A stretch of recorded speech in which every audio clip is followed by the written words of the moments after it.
There have been questions all day, in fact, as to whether terrorism might have been involved. Every official we've talked to has said they don't believe that that's possible, but there clearly has to be a heightened alert about that. One of the astronauts, after all, was from Israel. Well, I have to tell you, in the very beginning, and perhaps what makes this a sign of the times from the Challenger explosion in 1986 is that was the first thing that everybody was thinking about, whether or not this was some sort of terrorist attack. We have been told emphatically from senior administration officials, really from the very beginning of the day, that there is no indication whatsoever that this was the result of some sort of terrorist attack, but they do emphasize they continue to investigate fully. But from the very beginning, they were told that no, there is no need to worry about that. But yes, as you can imagine, Judy, that was the first thing that a lot of people were thinking about. They were afraid that that was the case. We've been told that it is not. And Suzanne, I gather that, I don't know to what extent you've been able to follow this from the White House, but that it's the Department of Homeland Security that is already very much involved in making sure the debris fields are secure. In fact, just making sure that security is at the highest possible level across the country. Well, that's right, Judy. It was just last month that the President signed an executive order that designated Secretary of Homeland Security Tom Ridge to actually be the point person to coordinate all of those efforts in the case of an emergency, some sort of domestic situation in the United States, not just a terrorist incident. And yes, that's exactly what Tom Ridge did today. He designated FEMA as the lead agency to be involved in response as well as recovery. We do know that NASA is involved in the investigation, but certainly a lot of agencies have their hands in this one. The President, of course, keeping a close eye on all of the developments.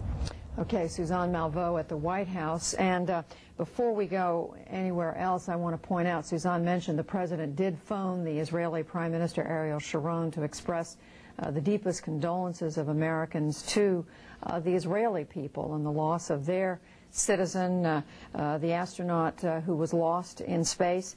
At the same time, we, some hours ago, received a public statement on the part of the Palestinian Authority wanting, I think, to make certain that they have expressed their condolences as well. It's very brief. I'm just going to share it with you very quickly. It's from the Palestinian senior negotiator, Saeb Erekat. He says Palestinian President Arafat and the Palestinian Authority offer their condolences to the 6 American families and to the Israeli family who lost their beloved ones on the tragic breakdown of the shuttle mission. Again, Ilan Ramon was the single Israeli citizen, astronaut, a former fighter pilot on board the shuttle Columbia. Ramon, this was the first shuttle mission for any Israeli citizen, so clearly something of enormous interest in Israel and a source of enormous pride for the Israeli people. And at a time when that country has been through so much tragedy and is going through an incredibly difficult time right now as the U.S. gears up toward a possible war with Iraq, to have this happen only makes what is a very tough time even more difficult. Now, we were trying to establish a connection with our Pentagon correspondent, Barbara Starr. Barbara, are you available? I'm here, Judy. There you are. Well, at the Pentagon, they've had a very important aspect of the mission, some of the mission that we heard Suzanne describing at the White House. Bring us up to speed on that. Well, Judy, what we can tell you is that defense officials tell us that now NORAD, the North American Aerospace Defense Command, the Strategic Command, other elements of the U.S. military infrastructure will be going back through all of their data, their satellite, their communications data, radar data, everything that they possibly can go back through to see if they can glean any clues as to what might have happened. Of course, as part of the air defense system over the United States, there are radars and satellites up all the time, and they would have seen something about all of this. They would have seen the radar track. They would have been monitoring some of the communications, some of the sensors. So we are told they are going to go back now through all of their systems, some of the most classified, most expensive systems in the U.S. military, and see if they can offer any clues.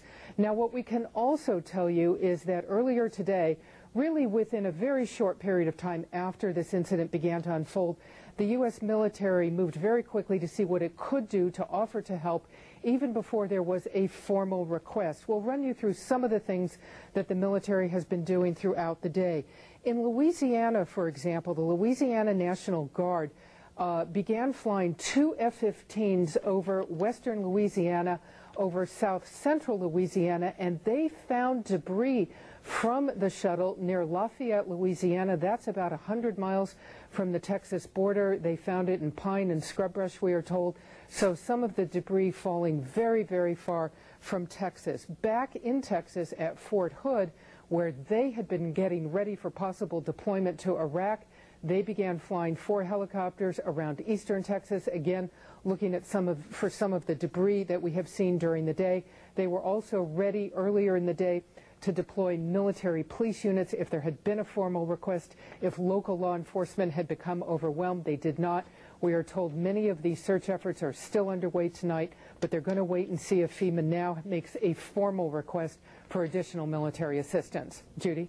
All right, Barbara Starr at the Pentagon, and yes, one would think that there must be data, as you described it, radar data that the military collects that just might offer some assistance as NASA begins to try to piece this terrible tragedy together.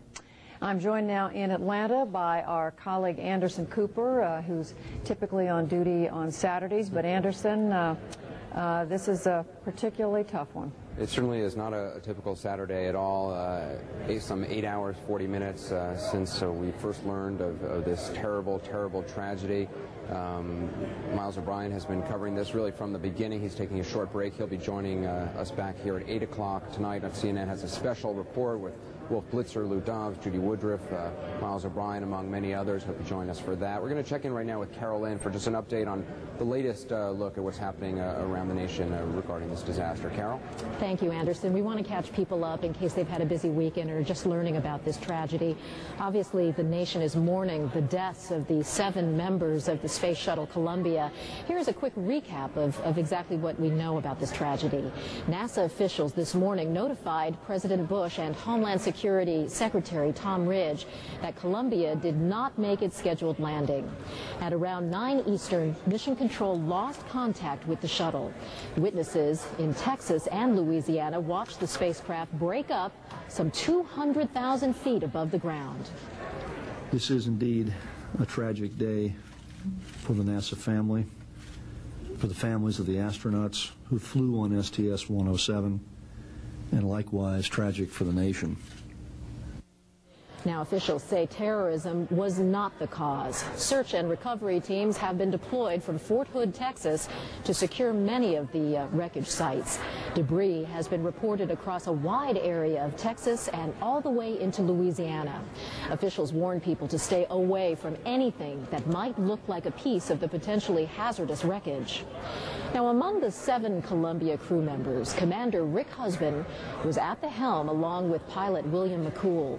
Colonel Ilan Ramon, Israel's first man in space, also Payload Commander Michael Anderson, Mission Specialist David Brown, Kalpana Chawla, and Laurel Clark. President Bush cut short his stay at Camp David to return to Washington and address the nation. This day has brought terrible news and great sadness to our country. At 9 o'clock this morning, Mission Control in Houston lost contact with our Space Shuttle Columbia. A short time later, debris was seen falling from the skies above Texas. The Columbia is lost. There are no survivors. And once again, please stay tuned to CNN throughout the evening for live coverage of the Shuttle Columbia tragedy.